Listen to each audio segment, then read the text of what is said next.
నువ్వేం చేస్తున్నావమ్మా? పెట్టి చూపించు. చూడు మమ్మీ, నేను మొత్తం నేనే చేసా. బాగా చేస్తున్నావు. ఓకే, ఫిల్ చేయి కలర్స్ స్లోగా. కలర్ కావాలి. పింక్ మమ్మీ, అంతే ఏమంటుంది? ఓకే.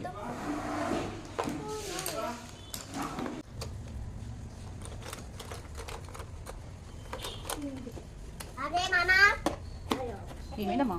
అదే ఆలో మంచిగా చూపించినానా? Final look mummy. Final look బాగా వచ్చింది.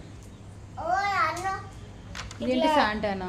శాంటో క్లాస్ గిఫ్ట్స్ ఇచ్చి వెళ్ళిపోయాడు. రెండు చల్లగా నాకండి. చెల్లకోటి నీకోటి గిఫ్ట్ ఇచ్చి వెళ్ళిపోయాడా? బాగుంది. ఇస్తున్నావు ఆగో, ఆగాల. ఏంటది? క్రిస్మస్ ట్రీయా? బాగుంది. నీ క్రిస్మస్ ట్రీ ఇదా? అది బాగుంది.